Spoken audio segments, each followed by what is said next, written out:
Hello, I'm Paul Beckwith, and this is going to be a fairly short video because Newton is demanding a walk, and we all know who the boss is in my household.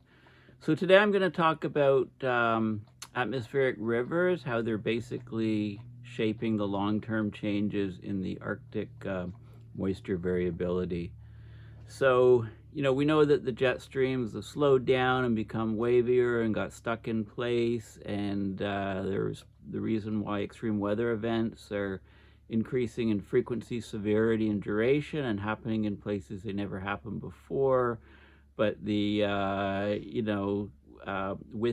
the temperature changes with latitude, we know that the circulation of heat on the planet from the equator to the poles is changing because both the ocean currents and atmospheric jet streams and circulation patterns are changing. So part of this change in the atmospheric circulation patterns is that there's more and more atmospheric rivers, which are like rivers basically in the atmosphere that are going up into the Arctic, bringing very, very warm temperatures and lots of moisture to the Arctic. So there's a lot more rain on snow events, and this is undercutting the glaciers both on Greenland and also undercutting the sea ice as well. And it's also happening in the southern hemisphere. So some new papers came out on this very topic of atmospheric rivers. So that's the purpose of this video. So let's get right into it here.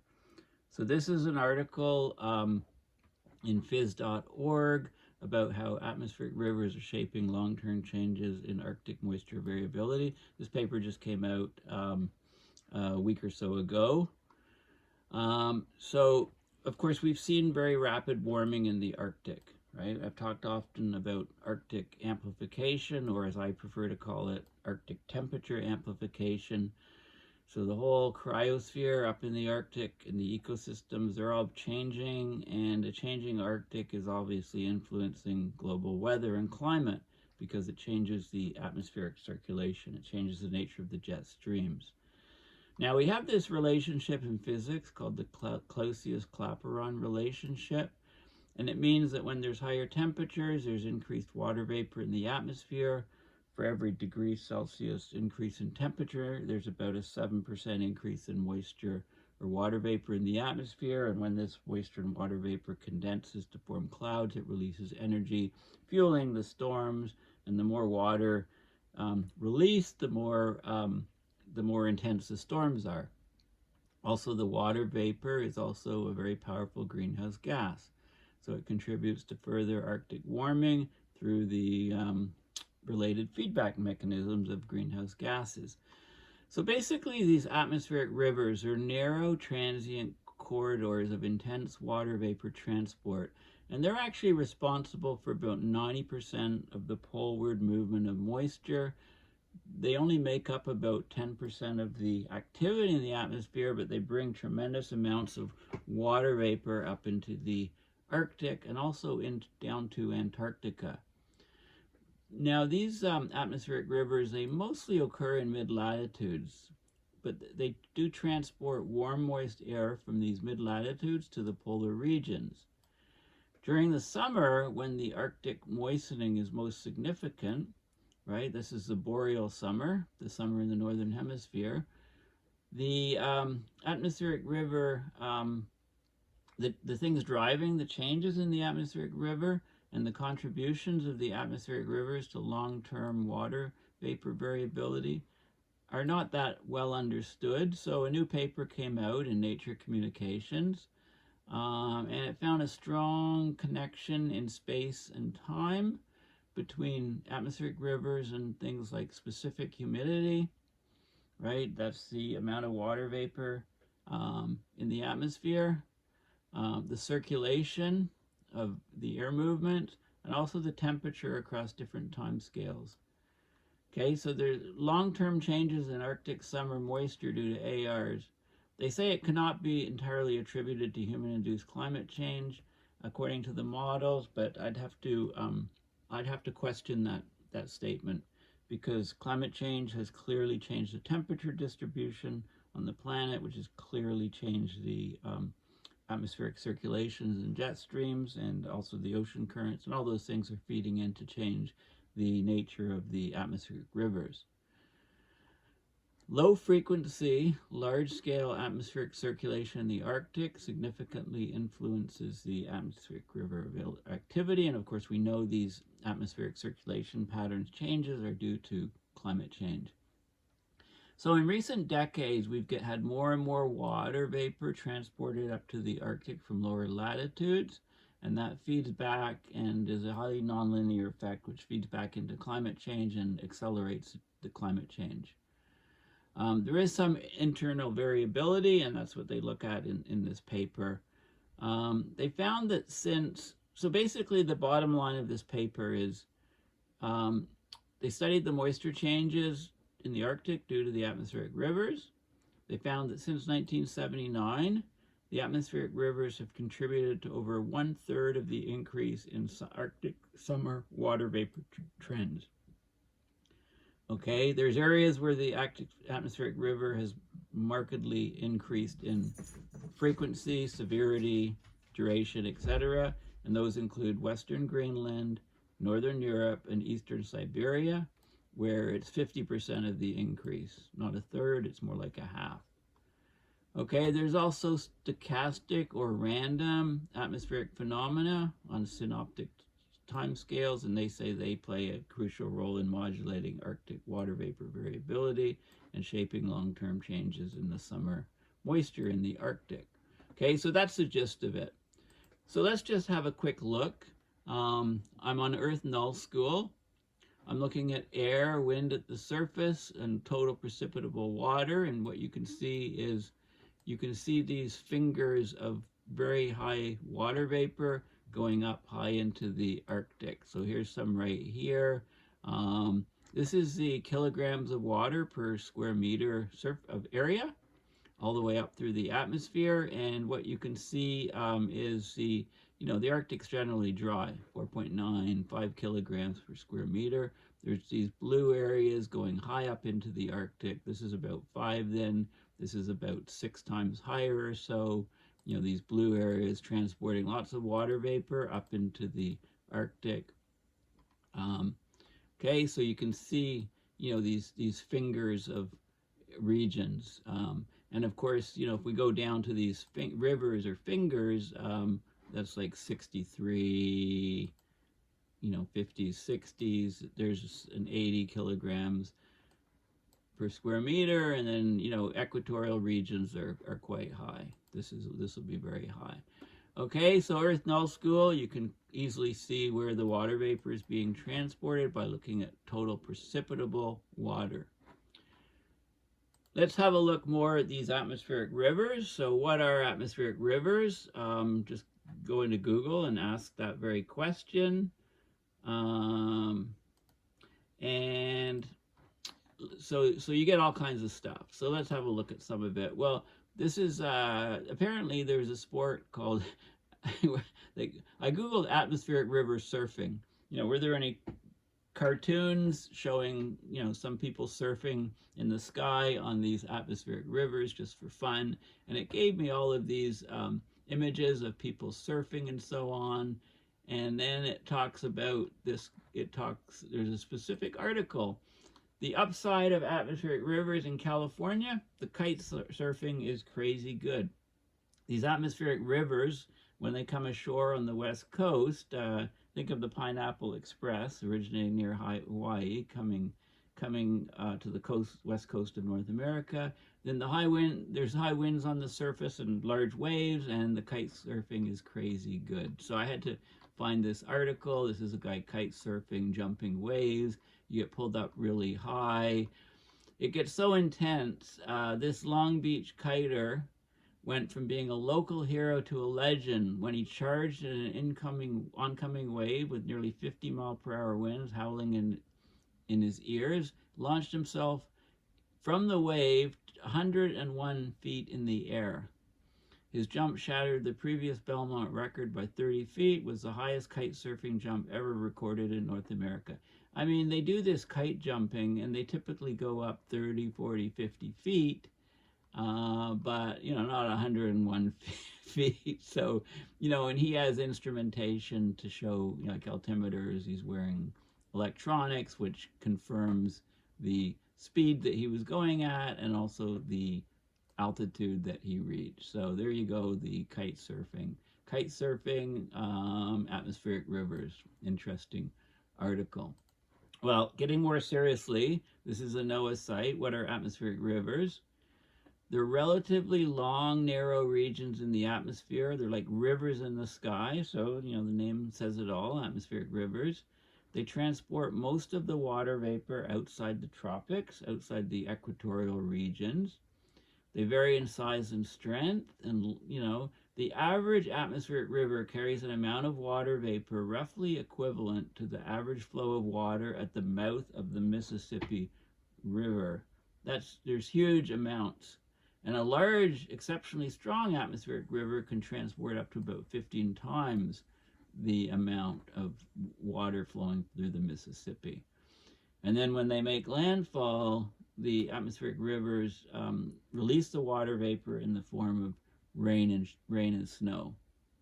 So this is Bodega Bay, California, a storm coming in. This storm particularly largely driven by an atmospheric river over California. And here's some of the science behind the atmospheric river. They're 250 to 375 miles wide.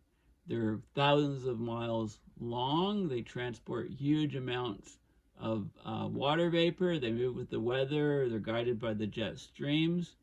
About 30 to 50% of the annual precipitation on the west coast of North America occurs in just a few atmospheric river events and contributes to the water supply and the flooding risk. Okay, 7.5 to 15 times the average flow of water at the mouth of the Mississippi. Okay, and when they hit California, they go inland. They're thrust upward by the terrain, the topography. The water vapor cools and rains out. Rain or snow depending on the ambient temperature. Okay, so there's a huge, we're talking about huge amounts of rain. So a series of atmospheric rivers fueled the strong winter storms that battered the U.S. West Coast back in 2010, producing 11 to 25 inches of rain. That's 1 to 2 feet of rain in certain areas. So they contribute to the snowpack in the Sierras, which received 75% of its annual snow by December 21st, the first full day of winter back then. Okay, so these things are tracked by satellite, radar, aircraft, and other observations, and we're learning more and more about them all the time. Let's go to another image. So this is showing the total precipitable water on a global scale. But this is, an old, this is back from a few years ago. So if you just click on this, it brings you to my next screen here, which is total precipitable water. Let's just do an update. And this is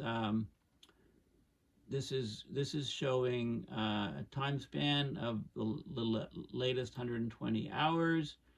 So here's August 11th, 12th, and so on. And you can see, so we're looking at the tropics here. We're looking at huge amounts of total precipitable water, right? The scale's over here. This is inches, up to 3 inches of total precipitable water, or 70 millimeters. Highest, of course, at the equatorial regions. We've got the trade winds pushing the motion this way. And then you get all these fingers breaking off. So here's some fingers here. Atmospheric rivers extending down, bringing lots of moisture down towards the Antarctic region. And here's some here that are going up far north of Greenland. Let's replay the image. So this guy here starts breaking off and bringing huge amounts of moisture up into the Arctic region. Here's other ones over the land, bringing it up into northern Canada. And here's another one where the atmospheric river brings the moisture up through Alaska and into the polar region. Okay, so this is what we're talking about. So the atmospheric rivers that extend to the poles, both Antarctica and the Arctic, are increasing due to climate change through via the atmospheric circulation pattern changes, namely jet stream changes, etc. Wikipedia has a great page on atmospheric rivers. Other names are tropical plumes, tropical connections, moisture plumes, water vapor surge, or cloud bands. Okay, so it's basically enhanced water vapor transport. There's frontal zones associated with extratropical cyclones that form over the ocean. So the Pineapple Express I mentioned, that originates near Hawaii. That's the Pineapple Express name. It originates near the Hawaiian tropics, goes towards western North America, often brings these atmospheric rivers to California and the Pacific Northwest to British Columbia, even up to Alaska.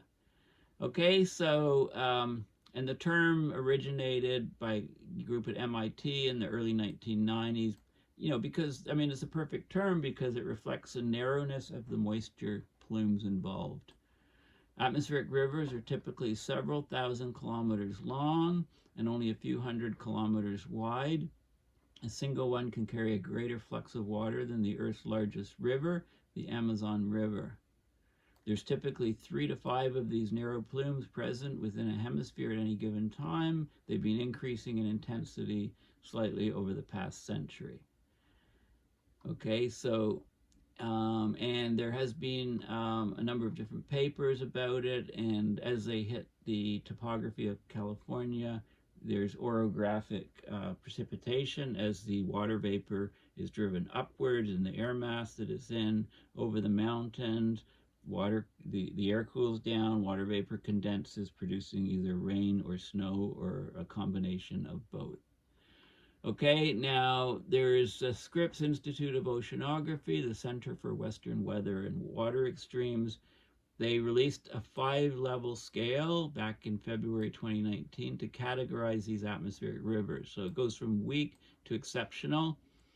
And here's the categories. Weak, this is integrated vapor transport to do with the total amount of water moisture transport, durations. So weak to moderate to strong, extreme, exceptional, very hazardous. These things can last, basically the time scales a day or two. Look at the numbers, 1250 versus weak ones about 500. Okay, so there's different examples of atmospheric rivers and impacts on people. And here's some water vapor imagery showing the water going, in this case, to the, across the Pacific to the west coast of North America. Okay, so there's different damages to different places, in different events. Okay, atmospheric rivers have caused an average of 1.1 billion in damage annually. And here's some of the damage, some of the events that have occurred over time, and they're also happening up in BC and Canada. Iran gets them, Australia gets them, Europe. So it's a planetary phenomena. Okay, so let's have a look. So here's the paper which came out and was published online just at the end of June. It's on the role of atmospheric rivers in shaping long-term Arctic moisture variability. So I'll look at the abstract, a couple of the figures, and we'll call it a day, and I'll take Newton for a walk. So atmospheric rivers reaching high latitudes in the summer contribute to the majority of climatological poleward water vapor transport into the Arctic. So the transport of water vapor into the Arctic has shown long-term changes over the past decades.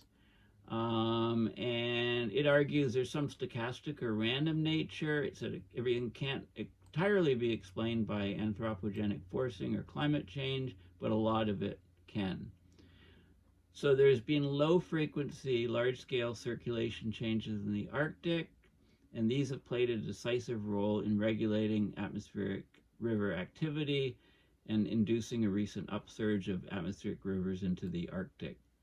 So in Arctic summers, the atmospheric river activity contributes about a third to the increasing trend of summer moisture over the entire Arctic since 1979. and it accounts for about half or 50% of the humidity trends in areas that are getting extreme warming, like Western Greenland, Northern Europe, and Eastern Siberia. Okay, so this is a vital mechanism for transporting water vapor up into the Arctic, and for, it's this very strong feedback because water vapor is a very powerful greenhouse gas. So let's look at some of the results and figures. So these are atmospheric river, the trends, the number of days per month, per decade, days, month, decade, per decade. Okay, the trend, the increase, and you can see the atmospheric rivers are very strong over Canada, extending onto Greenland, and there's also over on the Asian side, very strong, a lot more atmospheric rivers, especially in these darker brown regions. They correlate, thus the humidity measured can correlate to the atmospheric rivers, the highest humidity being where the atmospheric rivers are coming in. This is a 200 hexapascal. This is the level of the jet streams in the atmosphere. The wind speed is increasing, in these regions. So as the atmospheric rivers come in, temperature, very, very warm temperature anomalies, highest in those regions where the atmospheric rivers come in. And this is the MCA is the maximum covariant analysis mode. It's just showing the strength of these systems.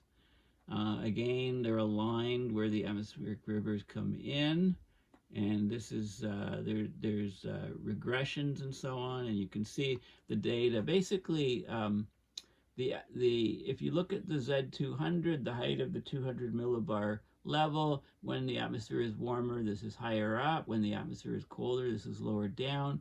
The atmospheric rivers level is basically responsible for, like, these things are intricately connected, correlated. I mean, look at the change in the curve of one and the other.